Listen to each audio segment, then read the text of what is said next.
मैं अयोध्या नगर बोल रहा हूं।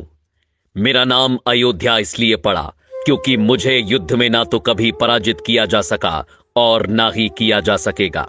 वेदों में मुझे ईश्वर की नगरी कहा गया है और मेरी संपन्नता की तुलना स्वर्ग से की गई है। आदिकाल से मैं पवित्र सरयू नदी के तट पर 12 योजन लंबाई और 3 योजन चौड़ाई में बसा था। कई शताब्दियों तक मैं सूर्यवंशी राजाओं की राजधानी रहा। मेरा इतिहास हिंदू धर्म के सबसे पुराने इतिहासों में से एक है। मेरी उत्पत्ति ब्रह्मा जी के मानस पुत्र मनु से संबंधित है। मैं और मेरा सूर्यवंश मनु के पुत्र इक्ष्वाकु से प्रारंभ हुआ था। वेदों और पुराणों में मुझे अयोध्या के नाम के साथ और भी कई प्राचीन नामों से पुकारा गया है, जैसे साकेत, कौशलपुर, अवध, श्रावस्ती और अयोध्या। मेरा नाम अयोध्या यूं ही नहीं पड़ा, बल्कि इसके पीछे बहुत बड़ा धार्मिक महत्व है। स्कंद पुराण के अनुसार आ अक्षर ब्रह्मा है, या अक्षर विष्णु है तथा धा अक्षर शिव का स्वरूप है। यदि आप वेद व्यास के हाथों लिखित अथर्ववेद के पन्नों को पलटेंगे तो भारत की सबसे प्राचीन सप्तपुरियों में प्रथम स्थान पर आपको मेरा ही नाम दिखाई देगा। रामायण काल से मैं कौशल जनपद की राजधानी हुआ करता था, इसलिए मेरे आराध्य प्रभु श्री राम को कौशलपुर राजा के नाम से भी जाना गया। मैं अयोध्या बोल रहा हूं। कितने ही देवता, दानव, मनुष्य और शासक आकर चले गए, सदियां बीत गईं और फिर युग बीत गए, लेकिन मैं यहीं सरयू के तट पर अडिग रूप से खड़ा सब कुछ देखता रहा।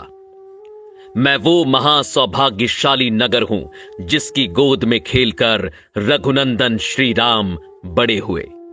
वो जन्मभूमि जहां मेरे आराध्य रामलला ने पहली किलकारी की, वो दशरथ महल जहां मेरे प्रभु का बचपन बीता, वो वन मार्ग जहां से गुजरकर रामचंद्र जी गुरु वशिष्ठ के साथ गुरुकुल गए, वो अवधपुरी जहां से श्री राम की भव्य बारात निकली थी, वो कनक महल जो महारानी कैकई ने सीता जी को मुंह दिखाई पर भेंट किया था, वो सरयू का किनारा जहां श्री राम और मां सीता ने पहली होली खेली, वो हनुमान गढ़ी जहां हनुमान जी ने कई वर्षों तक रहकर अयोध्या की रक्षा की, वो राम की पैड़ी जहां खड़े होकर राम लक्ष्मण ने संसार के सारे तीर्थ स्थानों के एक साथ दर्शन किए, वो सहस्त्रधारा घाट जहां लक्ष्मण जी ने अपनी देह त्यागी और शेषनाग के रूप में दिखाई दिए, वो गुप्तार घाट जहां स्वयं मेरे प्रभु श्री राम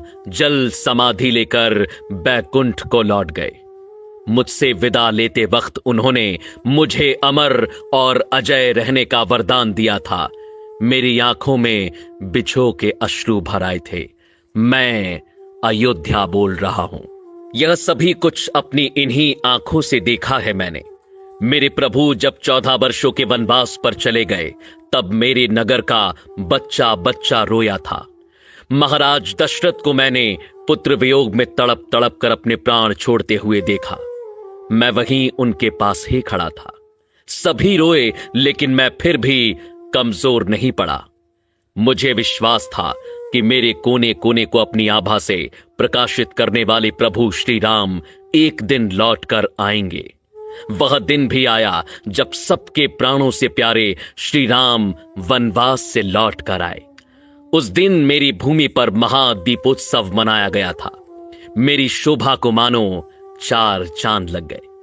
मैंने अपनी आंखों से श्री राम का राज्य अभिषेक होते देखा, जिसके पश्चात उन्होंने 11,000 वर्षों तक राज्य संभाला और मेरी गरिमा को सजाए रखा। श्री राम के शासन के वो 11,000 वर्ष जो आप सभी ने केवल पुराणों के पृष्ठों में पढ़े होंगे, मैं उसके एक एक पल का साक्षी हूं। मैं अयोध्या बोल रहा हूं। लेकिन मेरे प्रभु के बैकुंठ लौट जाने के बाद मैंने जो अथाह संघर्ष किया, उसकी आप कल्पना भी नहीं कर सकते। श्री राम के जाते ही संपूर्ण अयोध्या पर बसने वाले मंदिर, राजमहल, घर द्वार, सभी कुछ को मैंने सरयू में समाहित होते देखा। वह दृश्य मैं आज भी नहीं भूल सकता, जब मात्र मेरी भूमि ही शेष रह गई थी। अनेकों वर्षों तक यह भूमि यूं ही रिक्त पड़ी रही और मैं प्रतीक्षा करता रहा इसे पुनः सुसज्जित करने वाले की। अनेकों वर्षों बाद यह प्रतीक्षा खत्म हुई और भगवान राम के पुत्र महाराज कुश ने अपनी युवावस्था में सर्वप्रथम अपने पिता श्री राम की पुण्य जन्मभूमि पर मंदिर का निर्माण करवाया। सूर्यवंश की अगली 44 पीढ़ियों तक यह अस्तित्व में रहा। वर्ष बीतते गए और पूरा युग बीत गया। मैंने द्वापर युग का आरंभ भी देखा और उसका अंत भी। सूर्यवंश के अंतिम राजा बृहदबल की मृत्यु महाभारत के युद्ध में अभिमन्यु के हाथों हुई और उसके बाद मैं एक बार फिर अकेला पड़ गया। कलयुग का आरंभ हुआ। समय के साथ धीरे धीरे मैं लुप्त होने लगा। मेरे अयोध्या नाम को जानने वाले सभी मुझे छोड़कर चले गए। कलयुग के आते ही मेरी फिर से अस्तित्व में आने की उम्मीद टूटने लगी। लेकिन कदापि मेरे आराध्य श्री राम की ही कृपा थी कि कलयुग के आरंभ में एक दिन चक्रवर्ती सम्राट विक्रमादित्य शिकार खेलते हुए मेरी अयोध्या भूमि पर पहुंचे। मुझे एक असामान्य भूमि जानकर उन्होंने खोज आरंभ की और यह ज्ञात किया कि यह श्री राम की अवध भूमि है। तब विक्रमादित्य ने यहाँ भव्य राम मंदिर के साथ साथ 360 मंदिरों का निर्माण कराया, जिनकी भव्यता देखते ही बनती थी। कलयुग में मुझ अयोध्या का अस्तित्व एक बार फिर लौट आया। इसके बाद समय समय पर मैंने अच्छे और बुरे दिन देखे, लेकिन मैं अडिग रहा। साल 1033 में मुगल आक्रांता सालार मसूद ने मेरे मंदिरों को ध्वस्त किया, जिसके बाद गढ़वाल वंश के राजाओं ने फिर मंदिर का निर्माण कर मुझे खड़ा किया। साल 1528 में मुगल बादशाह बाबर के निर्देशों पर फिर मुझे कुचलने की कोशिश की गई और मेरे सर्वस्व श्री राम के पूज्य जन्म स्थान पर बलपूर्वक मस्जिद खड़ी कर दी गई।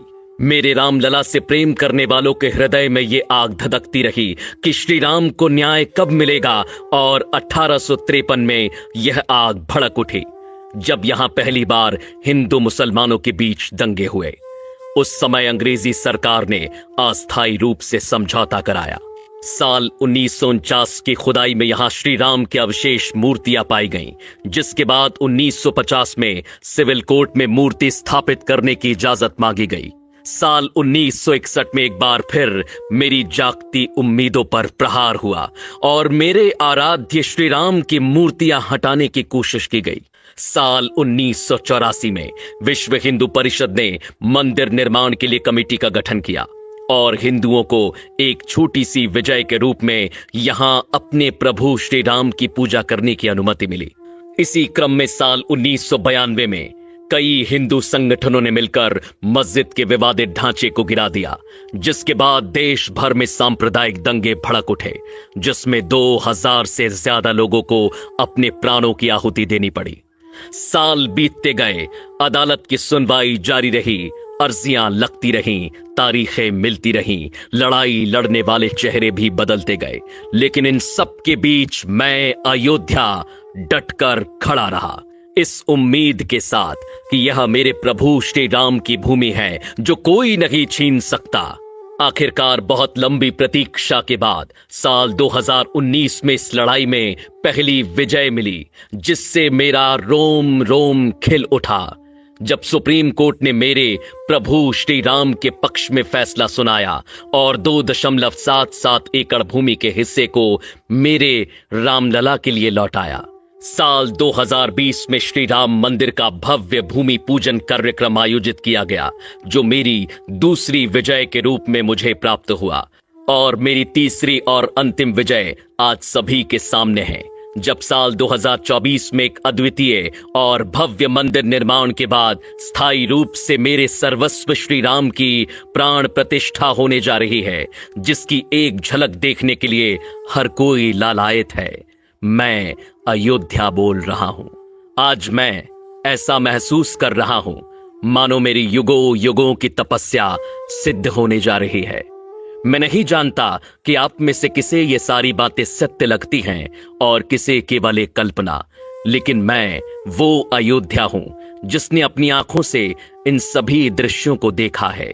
युगों युगों से इस कठिन समय को मैंने जिया है, और मुझसे बेहतर भला ये कौन जानता है कि लोग आते जाते रहेंगे, युग बदलते रहेंगे, लेकिन मेरे आराध्य श्री राम हर युग में हैं, हर काल में हैं, हर घड़ी में हैं, दृश्य और अदृश्य दोनों रूप से सदैव यहां उपस्थित रहेंगे। और मेरे उस मंगल भवन के दरबार में देर हो सकती है, लेकिन अंधेर नहीं। जय जय श्री राम। अगर आपको यह वीडियो पसंद आया तो इसे शेयर करना ना भूलें।